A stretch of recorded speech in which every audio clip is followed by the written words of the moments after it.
Hey guys, it's Natalie and welcome back to my channel. In today's video, I'm going to be talking about my favorite books of 2019. And this video is a long time coming. I've been meaning to film this for like a month and I already filmed it once, but the video wasn't working for some reason, so I have to refilm it. And I'm really frustrated about that, but you know, finally, I'm talking about my favorite books of 2019. These are the top 10 books out of the 65 I read that I absolutely loved, and I can't wait to talk about them today. So I have 10 favorite books of 2019, and then I have some honorable mentions that I'm going to mention first before I get into the countdown.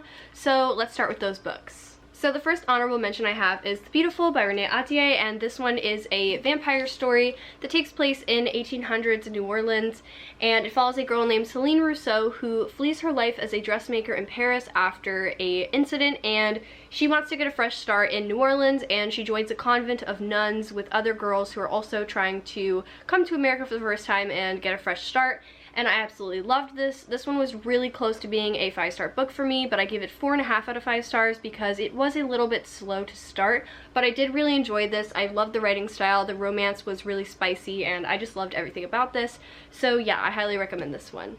So the next honorable mention I have is Lock Every Door by Riley Sager, and this one is a thriller that follows our main character Jules, who is really down on her luck and she needs money fast, and almost as if by luck she comes across an apartment sitting gig that is way too good to be true. It's in a very prestigious building in New York, and basically the only rules is that she can't talk to the other tenants and she can't leave the apartment at night no matter what she sees or what she hears. And something happens that kind of invokes Jules to break these rules, and from there she kind of just falls down a rabbit hole. I really enjoyed this book because it had a really great impending sense of dread throughout the book, and I just could not put this one down. I gave it 4.5 out of 5 stars instead of 5 because the ending did end a little bit too nicely, and when it is a thriller, I do like it to end kind of open, and this one just kind of ended too nicely for me, but I did really enjoy this one and I still highly recommend it. It's definitely the best thriller I've read so far.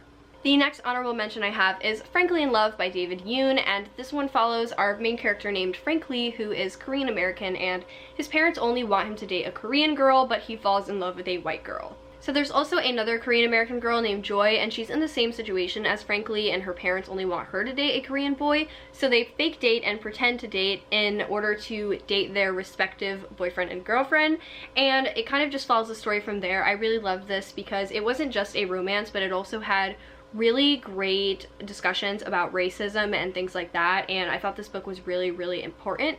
I gave this one a 4.5 out of 5 stars because there was a scene where one of the characters comes out as gay, and I just feel like it wasn't really done properly. It was kind of harmful almost, and I just wish that could have been done a little bit better, but other than that, I really loved this book, and it's definitely one of my favorite contemporaries that I've ever read. The next honorable mention I have is Winterwood by Shea Earnshaw, and I absolutely loved this book.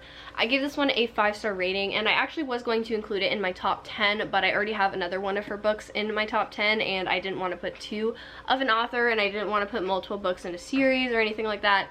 So this one I absolutely loved. It follows our main character Nora Walker, who is a witch, and she comes from a long line of witches, and they live in the woods and they speak to the trees. And there's these really creepy woods where Nora lives, and they're called the Wicker Woods, and basically you can only enter them like once a year on like a certain moon, otherwise you can get like swallowed up by the woods. And one day when she goes walking in the woods, she finds a boy who is half dead, and basically she's just trying to figure out why this boy was in the woods nearly dead. I absolutely loved this book because I love Shea Earnshaw's writing. It's so atmospheric and just so witchy and magical, and I love everything about it. So yeah, I highly recommend this one. So the next honorable mention I have is A Curse So Dark and Lonely by Bridget Kemmer, and this one is a Beauty and the Beast retelling that follows our main character Harper, who has cerebral palsy, and she has a really rough life, and she lives in Washington, D.C. And one day she gets whisked into the magical world of Emberfall, where Prince Ren and his royal commander Grey are trapped in a curse by a powerful enchantress, and they're doomed to relive the same season of autumn over and over again until the curse is broken. And I absolutely loved this book so much. I loved the writing. I loved how captivating it was. Her books are very character driven, and I love books that are character driven, so this one was just a solid rating for me. I gave this one 4.5 out of 5 stars. I almost gave it 5 stars, but the writing was a little bit repetitive, like the dialogue, But other than that, I loved everything about this, and it's definitely one of my favorite fantasy series, so if you haven't picked this up yet, definitely you should. The next honorable mention I have is Amulet, the graphic novel series by Kazuki Buishi, and this is a middle grade YA graphic novel series that follows our two main characters, Emily and Navin, who are brother and sister, and after a family tragedy, they move with their mother to a house that has been in their family for generations, and one night the mother goes downstairs because she hears something, and she gets taken by this really creepy tentacle monster, and it kind of just goes down the rabbit hole from there, and I absolutely love this. It has so many like fantastical elements. There's like a prophecy involved, and it's just very like high stakes and also a lot of fun at the same time, and I just love the way that it's illustrated. Like, it's great, and I'm currently on the third graphic novel in the series right now, and I absolutely just love this. So if you haven't read this already, I highly recommend it. I've given every single one I've read so far 5 stars, so yeah. The next honorable mention I have is Tales of the Peculiar by Ransom Riggs, and this is a collection of fairy tales and folklore that go along with Ransom Riggs's book series, Miss Peregrine's Home for Peculiar Children, and basically these are the fairy tales that peculiar children are told as children instead of like Cinderella or The Little Mermaid or something like that, and I loved all of these. I gave this a 5-star rating. I think that Ransom Riggs is a natural storyteller, and the fact that he was able to just create these really original and captivating and just really creepy fairy tales, I just loved everything about them. So I don't think you need to have read this series in order to enjoy these. These are just a lot of fun, and it's really refreshing, honestly, to see new fairy tales. So yeah, I highly recommend this one. I definitely loved all of these. And last honorable mention I have is Children of Virtue and Vengeance by Tomi Adeyemi, and this is the second book in the Orisha trilogy. I can't really tell you what this second one is about because that would spoil the first one, but basically it follows our main character Zaylee, and her entire country of Orisha was stripped of magic by the monarchy, and basically her and a bunch of other magi go on this magical quest to bring magic back to the land, and I absolutely love this series. It's my favorite of all time, and I didn't want to include 2 of the books in my list, so I'm only including the other book in the series. Are we surprised? But yeah, I just wanted to give other books a fair fighting chance to be on the top 10 list instead of including 2 books by the same author. So yeah, this one is definitely up there. I definitely gave this one 5 stars because I loved it, but like I said, I didn't want to put 2 of the same author or 2 in a series or anything like that, but yeah, I loved this. So now we are moving on to my top 10 favorite books of 2019. These are the cream of the crop, the books that I absolutely loved the most out of all the 65 books I read in 2019, and I can't wait to talk about them. So coming in at number 10 is Wuthering Heights by Emily Bronte, and this one is a classic, and this one follows our 2 main characters, Kathy and Heathcliff, who are basically raised together after Kathy's father finds Heathcliff as an orphan in the city and brings him home and kind of treats him like the stable hand servant of the family, and he's raised alongside Kathy, and basically Kathy and Heathcliff are passionately obsessed with each other. They're obsessed with each other to the point where it's really disgusting, honestly, and they basically just do gross things at each other's expense throughout the entire book. And this book is basically just about like revenge and obsession and like possession of other people, and it kind of like follows how they and their relationship kind of ruined the other generations in their family as well. And this is told through the perspective of the servant of Kathy's household, so she witnessed like everything that happened with Kathy and Heathcliff and how their relationship affected everyone around them. I always have a really difficult time explaining this book, and it's definitely not for everybody. This is a very dark gothic story, like I said, about revenge and obsession and everything like that, and there's like abuse in the book and stuff like that, and like alcoholism, so it's definitely not for everybody. And I just really liked this because it was just like really screwed up and messed up, and I think the fact that something like this could be written in the 1800s just like blows my mind. And this takes place in the 1800s English countryside, and it's written in archaic English, so you can definitely buy like a modern English version, but I really like the original way better. Yeah, I absolutely loved this book just because of how messed up it was, and I don't know, just something about it just really stole my heart, and it's definitely one of my favorite classics. So if you really like to take your time reading a book and really like annotate it and dissect it, then I definitely recommend Wuthering Heights, because it's not something that you can just like flip through easily. Like, it's something you kind of have to think about while you're reading it. But other than that, I really loved this book, and I really want to read it again this year, so yeah. Coming in at number 9 is Other Words for Home by Jasmine Warga, and this one is a middle grade book that follows our main character Jude, who is a Syrian immigrant slash refugee in America, and it basically chronicles her story coming to America for the first time, leaving behind her home in Syria that she's known her entire life, and kind of facing the prejudice and harassment that hijabi Muslims face in America these days. I absolutely loved this book because I think that there's a very strong negative perception of Muslims in America, no matter if you're a child like Jude or not. And I just think this book came out at a really important time, and I think this is a very impactful book that anybody can read and enjoy. I absolutely loved this. It was so heartwarming. It made me cry, and I don't know, I just love everything about it. The writing style is also gorgeous. It's written in prose, and it's just absolutely stunning to read.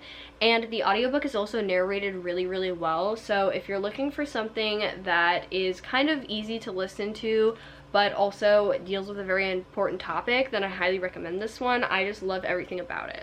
Coming in at number 8 is a book that I completely forgot to bring to my parents' house to film with, and that book is A List of Cages by Robin Rowe.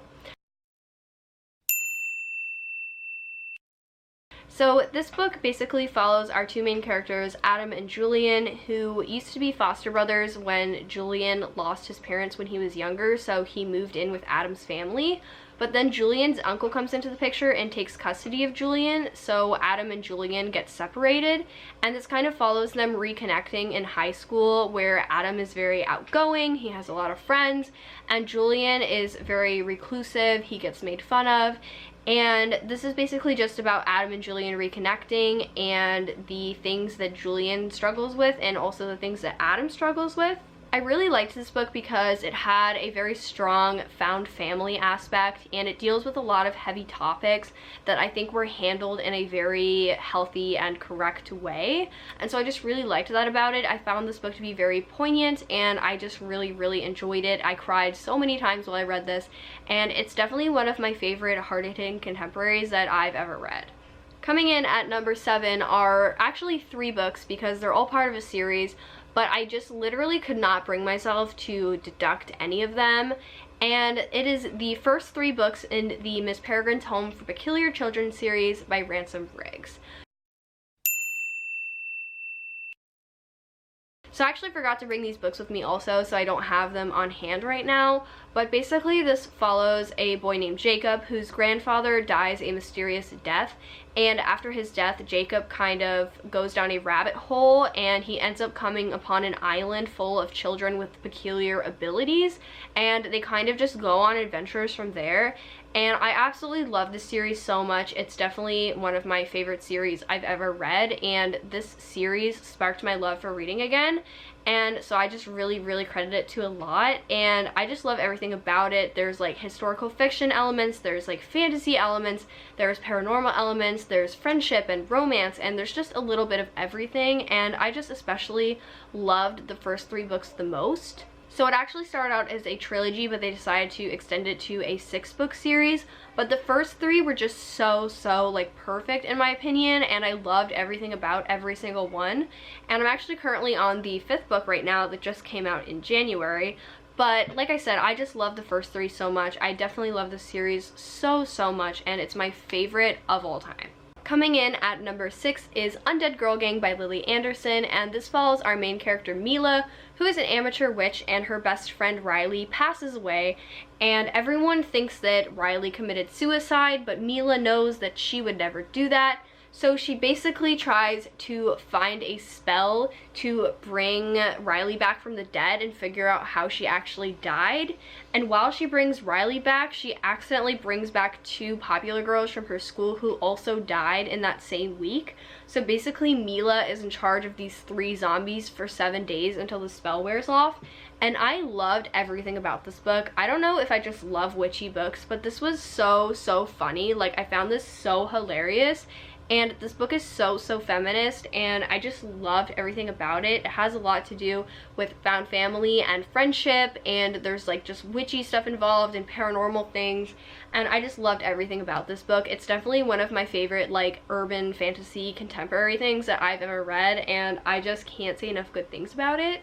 So yeah, if you're looking for something really fun and kind of spooky, then I highly recommend this book. I love it so much. So now we are moving on to the top 5 books of 2019. These are the true cream of the crop. Like, these are the top 5. So these were like definitely the best books I read in 2019. And the first one I also forgot to bring with me to my parents' house to film, and that is The Book Thief by Marcus Zusak. So The Book Thief follows our main character, Liselle, whose mother is very ill and her brother passes away, so she gets placed with a foster family, and this takes place during World War II Germany. And basically Liselle finds a book by her brother's graveside, and she falls in love with reading and books. And it was really hard to attain books during World War II because the Nazis burned any piece of literature that didn't have to do with Hitler. So it's really difficult for Liselle to find books to read. And this kind of just follows like family relationships, and it also follows what it's like to live during World War II and a love of literature. And I just loved everything about this book. I just loved this book because there's a really unique narrating style. The writing is absolutely gorgeous, some of the best I've ever read, and the story is just so hard-hitting, and it just made me cry so much. Like, even though there's a lot of foreshadowing in this book and I knew exactly what was going to happen, I still cried so much. I feel like this book will easily become a classic in the future because this was just written so well, and I think that everybody can learn something from this book, and I just love it so much. Coming in at number 4 is The Wicked Deep by Shea Earnshaw, and what do we have here? Another witchy book. So this one basically follows a town called Sparrow in Oregon, where in 1822, 3 sisters were accused of witchery, and they had stones tied to the bottom of their ankles, and they were thrown to the bottom of the Pacific Ocean. And every summer since that day they were murdered, they come back and inhabit the bodies of 3 different girls, and they basically lure boys to their death in the water. And our main character, Penny, is really trying to figure out how to stop this mystery of like how these witches are coming back every year, and it kind of has turned into like a tourist spectacle in the town. And I just loved everything about this book, like just every single piece of it. I loved the writing style. This book was so atmospheric. It takes place on a salty seaside town, and you can literally like taste the salt in your mouth when you're reading this. Like, it's just so submersive, and I loved everything about this. I loved the romance, I loved the story, I loved the paranormal elements, just everything about this. This book is so perfect in my opinion, and I love it, and I can't say enough good things about it. Shea Earnshaw is definitely one of my favorite authors that I've discovered in 2019, and I will continue to read anything that she puts out. Coming in at number 3 is Wilder Girls by Rory Power, and this follows a old girls boarding school off the coast of the United States on an island, and basically this virus called the Tox, spelt T-O-X, breaks out over the island, and it kind of mutates and transforms everything on the island, including the girls who go to the school there. So basically, because of the Tox, the girls are cut off from the rest of the United States, and the Navy drops in every once in a while to give them supplies, but other than that, they're on their own. Everybody is mutated by the Tox in different ways. Like, some girls will grow scales, some girls will grow second spines, some will have like pulsating lesions, and this book is honestly just so disturbing and amazing, and I just loved everything about this. So basically in the story, our main character, Hetty, her best friend Byatt goes missing, which is really strange considering you're not supposed to leave the school grounds because there's other dangerous mutated animals on the island. So it's really strange of Byatt to go missing. So it basically follows our main character, Hetty, going to find her. And this book is just a masterpiece. I just loved everything about it. The writing style is so beautiful and haunting. It's written in prose, and I just can't say enough good things about it. And just look at that cover. It's so stunning. I loved everything about this book, and I can't wait to read it again. This book was so disturbing and so creepy. I was physically cringing at some of the descriptions of gore in this book, and I just loved it so much. And I feel like this book is my exact brand of weird, my exact cup of tea, and I loved every page of it. Rory Power's next book is coming out this summer in 2020, and I can't wait to read it.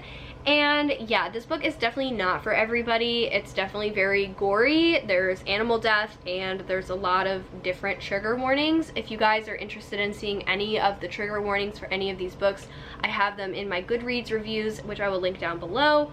But yeah, I absolutely loved this book. If you like really creepy stuff and like body horror, then I highly recommend this one. It's truly amazing.